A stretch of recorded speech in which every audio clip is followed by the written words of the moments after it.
সবে মেরাজের মূল ঘটনা ও শিক্ষা নিয়ে আমাদের করণীয়গুলো সংক্ষেপে জানানোর অনুরোধ করছি।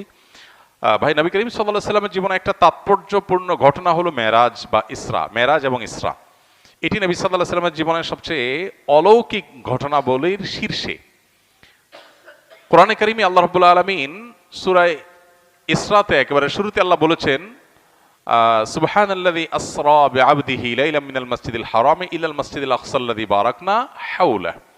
নবীজিকে আল্লাহ তাআলা মক্কার মসজিদে হারাম থেকে এক রাতে মসজিদে আকসা বাইতুল মাকদিস সেখানে আল্লাহ তাআলা তুলে নিয়ে গেছেন অলৌকিকভাবে।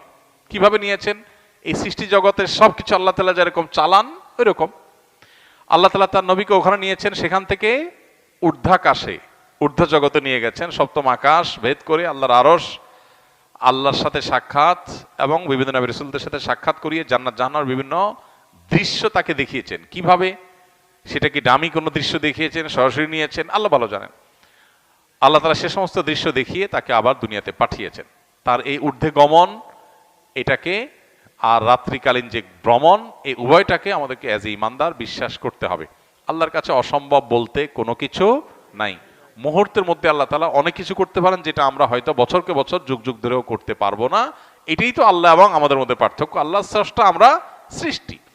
অতএব মেরাজের এই ঘটনাকে আমরা একজন ইমানদার হিসাবে বিশ্বাস করতে হবে। তবে এর মধ্যে দুটা পার্ট আছে। একটা ইসরা, অর্থাৎ মসজিদে হারাম থেকে মসজিদে আকসা যাওয়া পর্যন্ত, এটা কোরআনে আছে। অতএব এটাকে অস্বীকার করলে ইমান থাকবে না। আর ওখান থেকে ঊর্ধ্বাকাশে ভ্রমণের বিষয়টা বিশুদ্ধ হাদিসে প্রমাণিত আছে। ওইটা কেউ যদি বিকৃত করে, অস্বীকার করে, ওটার ভিন্ন ব্যাখ্যা করে, তাহলে তাকে আমরা গোমরা বলতে পারি, কিন্তু তাকে অমুসলমান বলা যাবে না। মেরাজের সবচেয়ে বড় যে বিষয়টা সেটা হলো, মেরাজ আমাদেরকে অনেকগুলো বার্তা দিয়েছে। প্রথম কথা হলো, আল্লাহর কাছে অসম্ভব বলতে কিছু নেই। দ্বিতীয়ত, 5 ওয়াক্ত নামাজের ইবাদত আল্লাহ দেওয়ার জন্য নবীকে ডেকে নিয়ে মেরাজে সরাসরি নির্দেশ করেছেন। অন্য সব ইবাদত জিবরিলকে দিয়ে পাঠিয়েছেন। এখান থেকে বোঝা যায় নামাজের সাথে কম্পেয়ার করার মতো আরেকটা ইবাদত বা ভালো কাজ ইসলামে নাই। মুসলমানের কাছে সবচেয়ে ইম্পর্টেন্ট কাজ নামাজ, কারণ এটাকে সবচেয়ে গুরুত্বের সাথে আল্লাহ তাআলা ফরজ করে দিয়েছেন। মেরাজের অনেক বার্তা আছে। বিভিন্ন রাসূলদের সাথে সাক্ষাতে তারা বিভিন্ন নাসিহা করেছেন। মেরাজে আল্লাহ তাআলা অনেক কর্মের পরিণতি জাহান্নাম হবে সেটা নবীকে দেখিয়েছেন। সেগুলোর উপর আমাদের সতর্ক হতে হবে। জেনা, সুদ, অন্যের হক নষ্ট করা, বিভিন্ন অপরাধের শাস্তি কি হবে সেটা আল্লাহ তাআলা তাকে দেখিয়েছেন। অতএব সেগুলোর ব্যাপারে আমাদের সতর্ক থাকা, এটা আমাদের কর্তব্য। এটা হলো মেরাজের শিক্ষা। আমরা হলাম মেরাজ দিবস পালন করার উস্তাদ। সবাই বলে, হুজুর সবে মেরাজ কবে? আর ভাই, সবে মেরাজ মানে কি? মেরাজের রাত। সবে মেরাজ মানে কি? মেরাজের রাত।